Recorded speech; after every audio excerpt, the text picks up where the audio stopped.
Do you like killing hordes of monsters? Do you like good boys that provide you guns?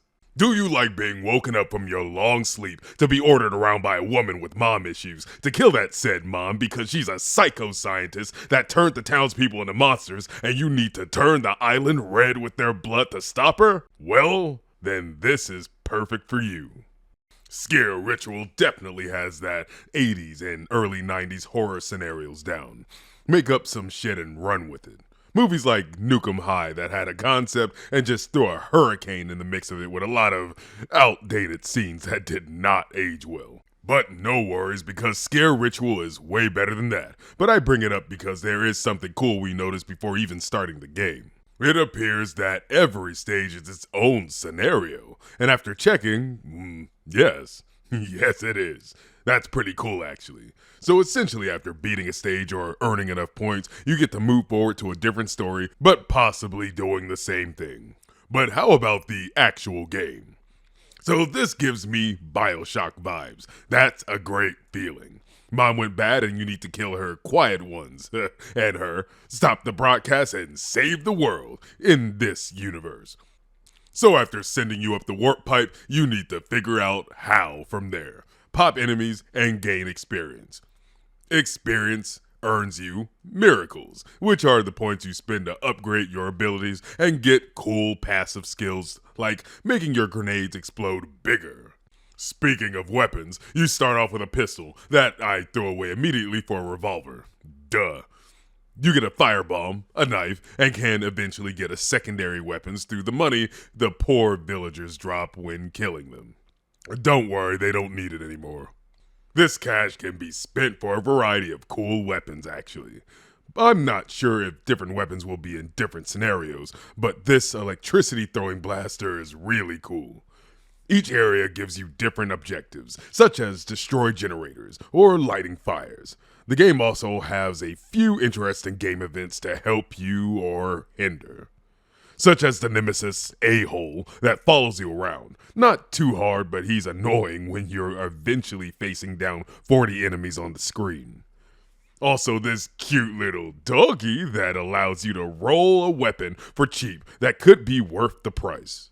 If you really want a good idea of the gameplay, then think Call of Duty Zombies. You start off with a small horde. Then after a few minutes and leveling up, the horde's level goes up and a new set of monsters comes chasing you down. It gets harder and harder as you go.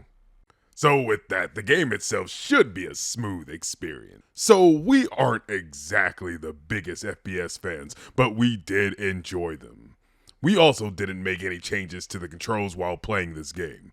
With that being said, at the beginning of the game, we did have an issue with movement and the camera. Not a big deal. We eventually got used to it and didn't have any issues. In fact, we ended up preferring it. It kind of matched the feeling of a quick reaction. We had plenty of moments where we would narrowly avoid enemy contact through barely turning with the camera, and it felt pretty good.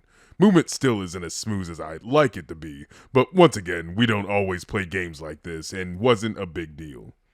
Enemies are simplistic. In a game where you're going to be getting run down by hordes, that's probably a good thing. You start off fighting something similar to zombies, then exploding fire spitters, then Deep Throat here will pop up every once in a while and stalk you throughout the map. This game is fun. Nothing I don't think I could play longer than an hour on my own. I prefer story-focused games if it's going to be like this. But if I had the game and could play it with multiple people online, I could play this for hours with them. Playing this game alone gave me a great time and I'd have plenty more fun with other people. So aside from a few issues, the game is fun and enjoyable. Would have been better with friends and worth giving another try. Good work from the devs, thank you, and until next time.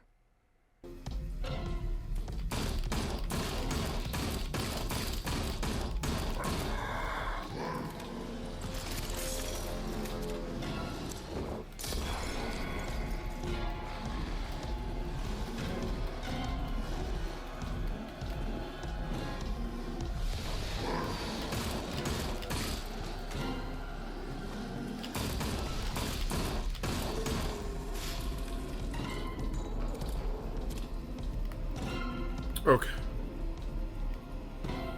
I know PS5 controller has a mic, but not fond of that. Yeah, it's not the best. It's definitely just good for if you're communicating with friends, right, on a game. But like, if you do really want to have a mic, like, that's better than nothing. And at least mine is clear, so I can speaking for myself.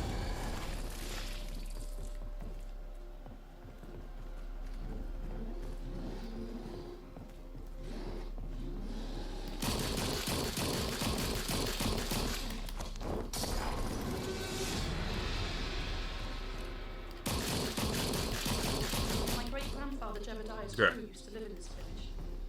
Beneath you is a laboratory where my mother has done unspeakable experiments. It's this way to the radio tower's main control room. My mother has done unspeakable things.